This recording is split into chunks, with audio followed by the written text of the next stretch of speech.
Mi gente, you already know who it is. It's Danny Limelight. And I need all of you to subscribe to According to Woods podcast on Facebook, YouTube, and all other platforms.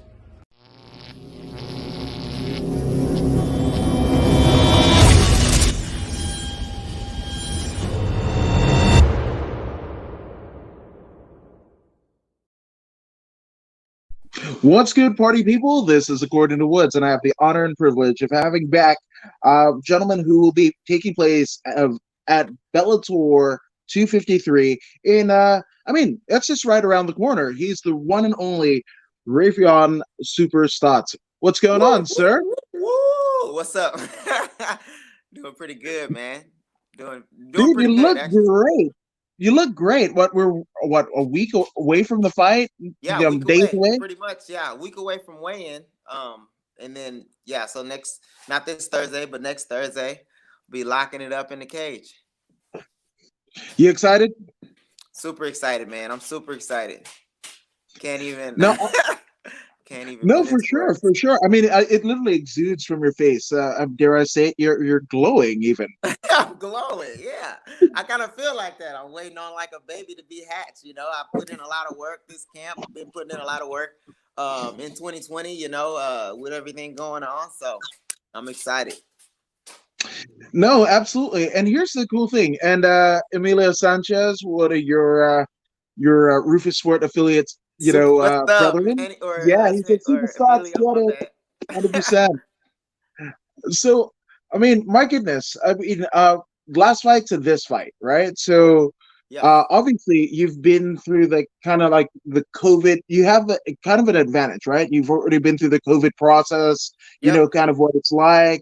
yep. And then getting a finished win in the last outing. So, I mean, how excited are you to kind of go to Mohegan Sun again into that Bellator sphere and get it done? The Bellator Spear for me was like amazing. I mean, it was pretty well ran. I feel like everything was smooth. It was cool because everything was like right there, all in the bubble. I don't really have to like there was nothing I really had to go out of my way for. So in that regard, it was like super nice. And actually like how they got the venue, I felt like super safe. I felt that everything was like ran very professionally. So I'm excited. The accommodations are great. Yeah, I couldn't. I feel like they have a good thing, and I feel like that's why they probably are doing a lot of or doing pretty much all their U.S. shows in Connecticut because they got their setup like down to a T. They got their I's dotted and their T's crossed. So I felt great. As far as like the cage too. For some reason in the Bellator because I've been to some of the UFC Apex fights, but the Bellator they got the lighting and stuff set up where you don't really feel as like the eerie thing of like I'm just in a garage or something, where you don't feel like that fight vibe. You kind of I feel like in the Apex, you kind of feel like it's like a silent practice almost, so the way they got the venue and stuff set up, I'm super excited. Now, I mean, obviously you're in Wisconsin now. So, I mean, when, theoretically speaking, do you leave out to kind of begin the process? So I leave out Saturday. I'll be flying out Saturday. I'll get there.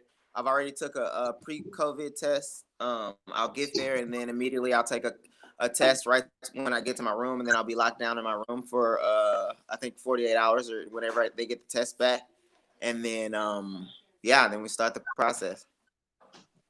Now, one thing that is a little bit different, even though the venue is same, so the last fight was like the last one on the Viacom or the Paramount Network, right? And Yep. now you're on CBS Sports Network. That's got to be a big deal, right? That is huge. Yeah, that's pretty cool. Actually, my last one was on the YouTube because I was on okay. I was on sorry, my son giving me a card to put batteries in.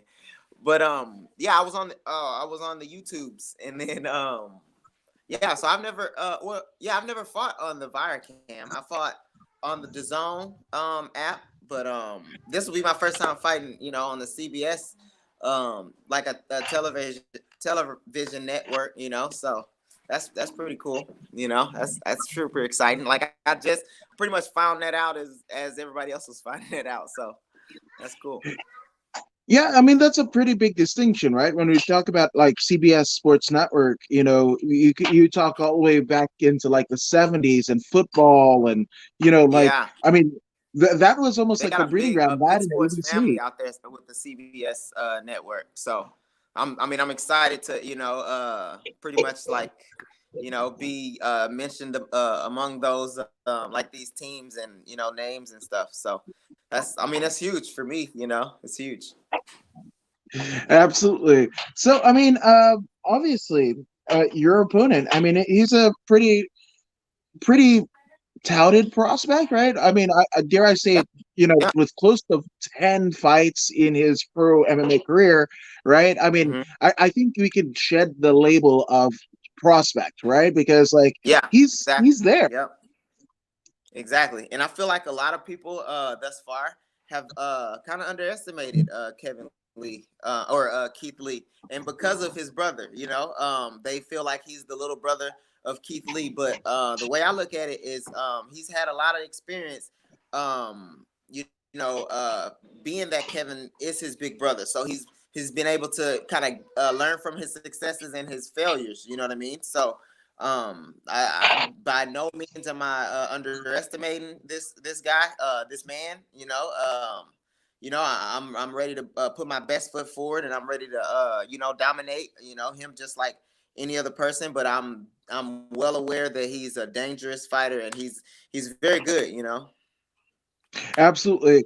And there's a fun kind of little wordplay that you could do with him because obviously little brother of Kevin Lee, but his name is Keith Lee, and there's actually a Keith Lee in the WWE. So it's Oh yeah, I didn't know that. Keith Lee in the yeah. WWE. Oh Yeah, yeah. there's he just debuted. He was on the NXT brand, kind of almost like Matt Riddle, kind of toiled the independent scene, went to I dare I say it, the developmental brand NXT, right? And then now he's on the main roster on Monday Night Raw. So there's a Keith Okay. Lee, right, in both Bellator and the WWE. Man, the Keith Lees are coming up, man. Keith Lee, Yeah. watch. So I gotta watch. I gotta watch it for him. I'm just saying. Now, obviously, I mean, what you talked a little bit about, obviously he's basically learning under the influence of giants in his brother, right? And everybody that his brother's around, right? It's like Eddie and Charlie Murphy, respectively, or Chris and Tony Exactly. Rock, Yep. right? You get to kind Yeah. of just sit and learn and listen, right? So, what excites you in terms of the stylistic matchup of this fight and what he brings to the table? I think he's gonna bring a lot of youth, a lot of movement. A lot of young testosterone.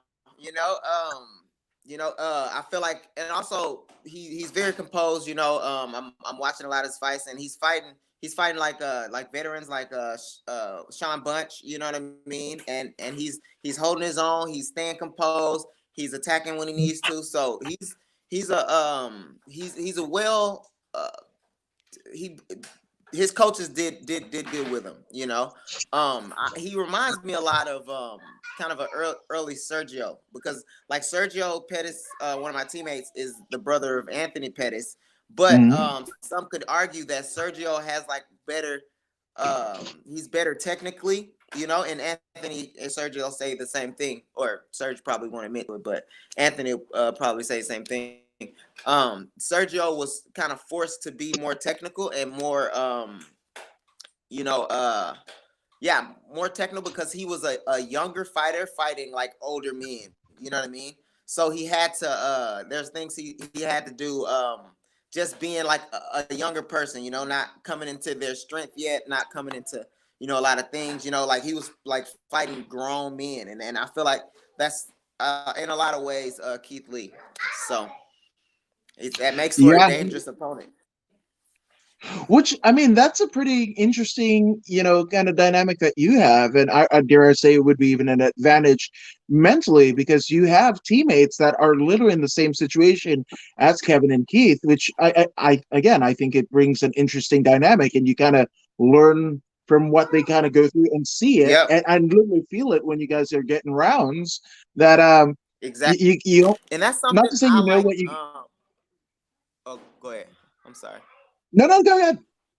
Okay, I was saying something that my coach Duke Rufus that he kind of instills in us like when we're watching film or when we're like studying an opponent or when we're drilling techniques um trying to like get like behind the technique. There's a reason people do certain things, so kind of getting into the psychology of like why, if you understand like why a fighter does certain things, you can a lot of times like dictate what they're gonna do next or how they're gonna perform. You know what I mean? So I definitely I do that a little bit like with my opponents. Like that's why I love fighting wrestlers because I kind of know what they're thinking. I know what they're after. So it's easy for me to either stay away or take advantage of what they want. So I try to do that as much as I can, and that's why I love being like well rounded because I can get a better understanding of where people are coming from and where people kind of want to go.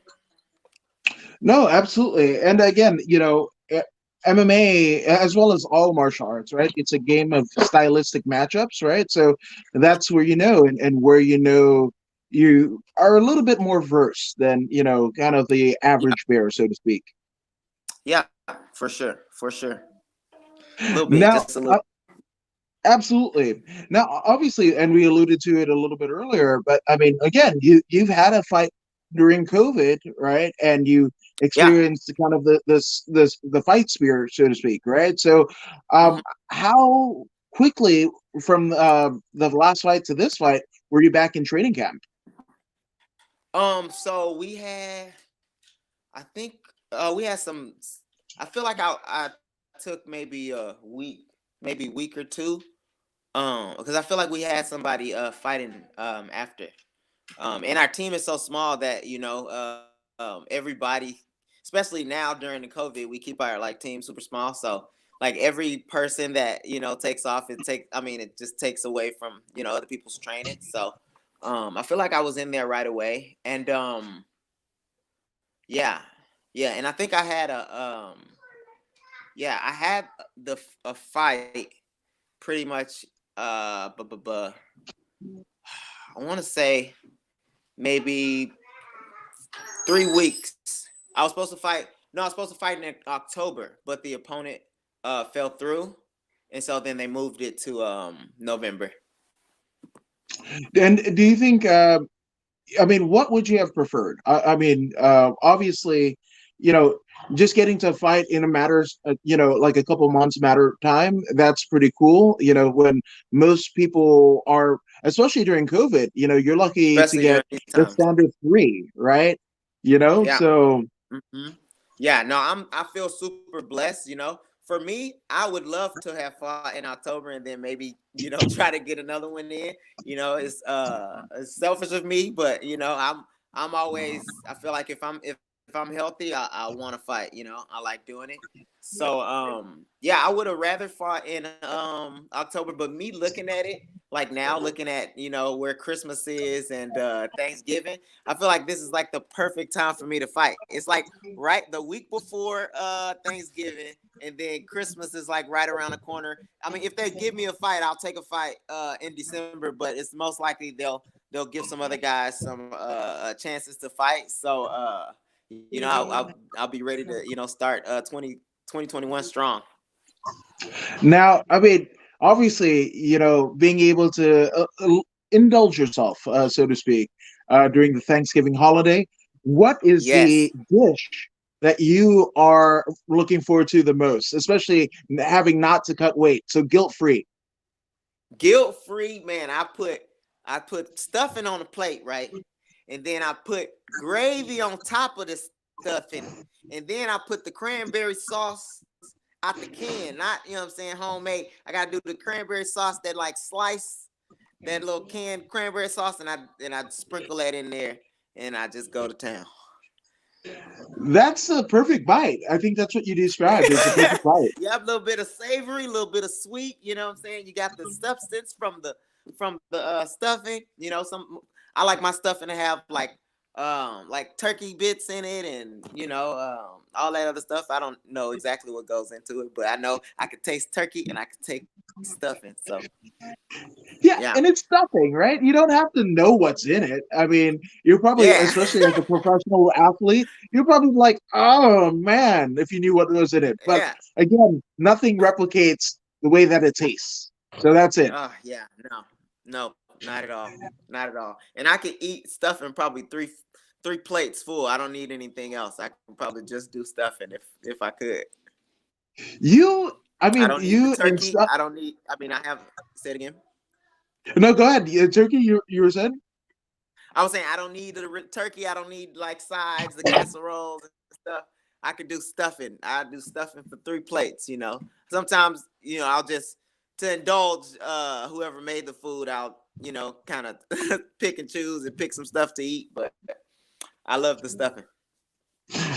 I mean, you kind of reminded me, in terms of your love and affinity to stuffing, almost like it was a nursery rhyme that my mom used to tell me. My mom from Fiji, so it's peas porridge hot. So porridge made out of peas porridge hot, Uh-huh. peas porridge cold, peas porridge in a pot 3 days old. But rather than 3 days old, you get 3 plates of stuffing. So there you go. There's a tie in there.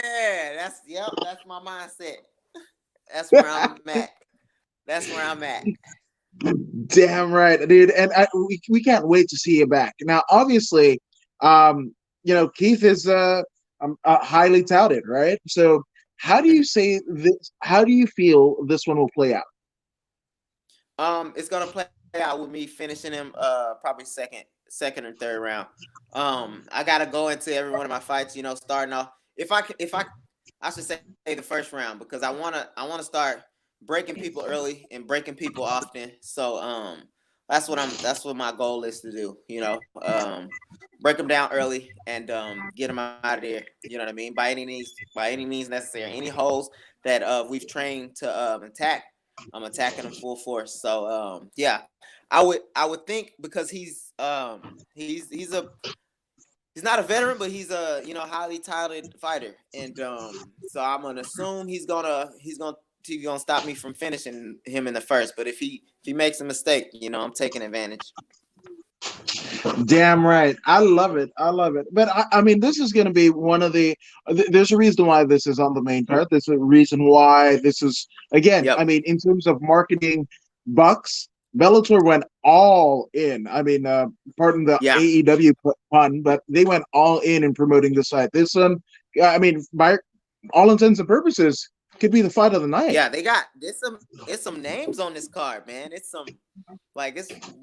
arguably one of the best cards of the year. I mean, they got Manuel Sanchez fighting tomorrow, so I can't go against Manuel Sanchez in that million dollar tournament, but they got some tournament fighters on this card. It's a stacked card. It's stacked. No, it is. It is, my man. I can't wait. I mean, again, the CBS Sports Network is where it's going down. But obviously, camp to camp, right? Mm-hmm. You've had a throng of support, kind of heading in, and especially on the family front, right? I mean, to go Yeah. back to back, fight camps, that's not easy on the home life. So let's get some No, shout no. outs of the way. Yeah, I would definitely like to shout out my wife, Michaela. She's been holding down the fort. My son is a blue ball of energy, and he's getting to that point where he's like wanting to be aggressive pretty much all day long.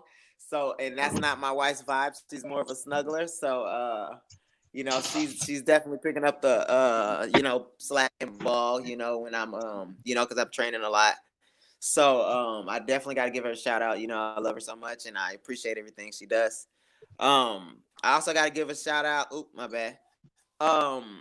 Give a shout out to my coaches. Duke Rufus, Scott Cushman, Oh my bad. They've put a lot of work into me within the years, and it's starting to, it's starting to pay off, and I wouldn't be anywhere without these guys, so I appreciate it. I love it, my man. Dude. And again, I appreciate you for being able to do this, and we'll probably swing back around once it's all said and done. But for those who haven't already done so, where can they find you on social media as you head into Bellator 253? You can find me on Twitter and Instagram at Raufeon Stots, one word, and Facebook, Raufeon Stots, two words. Yeah. No, that's it. I followed him. You guys should too. And again, we thank Raufeon Stots for coming in and gracing us with his presence here at According to Woods. And you can check him out on November 14th on the CBS Sports Network, a part of us. Is it 19th? Yep, the 19th. Yep. 19th. I'm good with words, bad with numbers. So I know it was like a one, and then it fell off after that. Yeah, so one and half of a just missing the top part of four. Absolutely. But again, February 9th. See, here we go. November 19th. I'm slipping. Oh my gosh. Where's my coffee? But November 19th, Bellator 253 on the CBS Sports Network. I can't wait. Dude, thank you for joining us. And this has been According to Woods. Thank you guys for viewing. And don't forget to like, share, and subscribe this very feed. Dude, you're subscribed, right? Yeah, for sure. Damn right. Now, if you don't take our word for it, here's pro wrestler Zeta Zhang. Hey, this is Zeta Zhang. Make sure you subscribe to According to Woods YouTube.